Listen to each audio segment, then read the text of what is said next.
গলিয়াবৰৰ কৰিতল মাধৱ গাঁও আৰু ৰাষ্ট্ৰীয় ঘাইপথৰ কাষত স্থাপন কৰা এটা উচ্চ ক্ষমতাসম্পন্ন ট্ৰান্সফৰ্মাৰৰ বাবে কিন্তু যিকোনো মুহূৰ্তত বিপদ ঘটিব পাৰে। এই ৰাষ্ট্ৰীয় ঘাইপথৰে যাতায়াত কৰা বহু লোকৰ আমি দেখুৱাইছোঁ পোনে পোনে এটা দৃশ্য।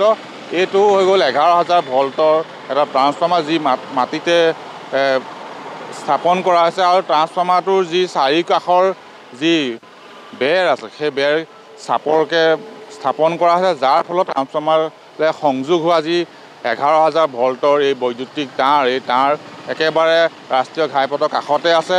গৰু ছাগলীকে ধৰি কণ কণ ল'ৰা ছোৱালী যেতিয়া এই ট্ৰান্সফৰ্মাৰ কাষেদি অহা যোৱা কৰিব, হয়তো যিকোনো বিপদ ঘটিব পাৰে। আৰু দেখুৱাইছোঁ এয়া কলিয়াবৰ কৰিতলা মাধৱ গাঁৱৰ ৰাষ্ট্ৰীয় ঘাইপথ 715 নম্বৰ ৰাষ্ট্ৰীয় ঘাইপথৰ কাষতে আছে এই ট্ৰান্সফৰ্মাৰটো, যি ট্ৰান্সফৰ্মাৰ মাটিতে স্থাপন কৰা হৈছে।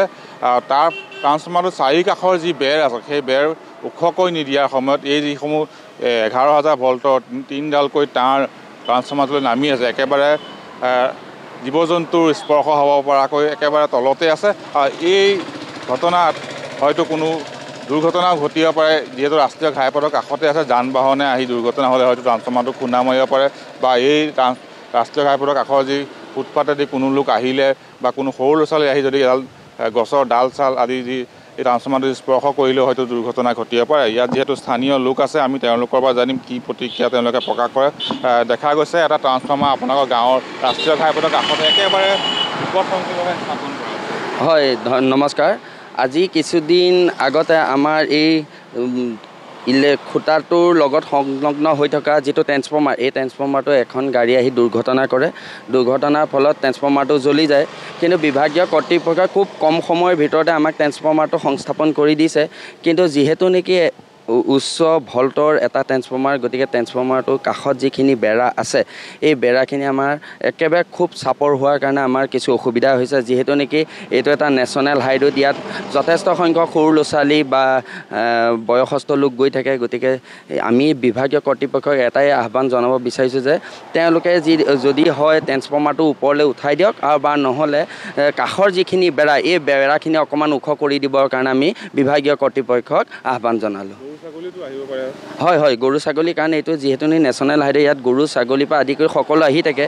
গতিকে যে খুব কম সময়ৰ ভিতৰতে যাতে আমাৰ ট্ৰেন্সফৰ্মাৰ কাষৰ বেৰাখিনি যাতে ওখ কৰিবৰ কাৰণে আমি বিভাগীয় কৰ্তৃপক্ষক আহ্বান জনালোঁ। নিশ্চয়কৈ মই দেখুৱাইছোঁ এই ট্ৰান্সফৰ্মাৰটোৰ কাষৰ পৰা কিছু দৃশ্যটো দেখুৱাইছোঁ। এইদৰে যি ট্ৰান্সফৰ্মাৰ চাৰিওফালে যি বেৰা দিছে, সেই বেৰা কিছু চাপৰ হৈছে, ইয়াত অলপ ওখ কৰি দিয়াৰ আহ্বান জনাইছে। আৰু লগতে এই যি ট্ৰান্সফৰ্মাৰটো ওপৰত স্থাপন কৰিব লাগিছিল, তেওঁলোকে সোনকালে কৰাৰ স্বাৰ্থতে তলতে স্থাপন কৰিলে। আৰু তাৰ লগতে যি বেৰা, সেই বেৰা ওখকৈ দিয়া নাই, যাৰ ফলত যি উচ্চ ক্ষমতাসম্পন্ন তাঁৰ তললৈ ট্ৰান্সফৰ্মাৰলৈ নামি আছে, এই তাঁৰত হয়তো গৰু ছাগলীকে ধৰি এই পথৰে অহা যোৱা কৰা কণ কণ ছাত্ৰ ছাত্ৰী, বিদ্যালয়লৈ যোৱা ছাত্ৰ ছাত্ৰী ইয়াত দুৰ্ঘটনা ঘটিব পাৰে, যান বাহনৰ দুৰ্ঘটনা ঘটিব পাৰে। যিহেতু ৰাষ্ট্ৰীয় ঘাইপথৰ কাষতে আছে, সেয়েহে ইয়াৰ স্থানীয় ৰাইজে দাবী জনাইছে ট্ৰান্সফৰ্মাৰটো হয়তো ওপৰত স্থাপন কৰক, নহ'লে চাৰিকাষৰ বেৰা কিছু ওখকৈ দিয়ক, নহ'লে অনাকাংক্ষিত বিপদ সংঘটিত হ'ব পাৰে। আৰু তাৰ বাবে ৰাইজে দাবী জনাইছে শীঘ্ৰে বিভাগীয় কৰ্তৃপক্ষই এই যি সমস্যা দূৰ কৰিব লাগে, নহ'লে অনাকাংক্ষিত বিপদ ঘটিব পাৰে এই কৰিতল মাধৱ গাঁৱত। আপুনি বিচৰা বাতৰি পাব কেৱল নিউজ 18 এপত। নিউজ 18 এপ ডাউনলোড কৰিবলৈ স্কেন কৰক এই QR কোড। গুগল প্লে ষ্টৰতো পাব এই নিউজ 18 এপ।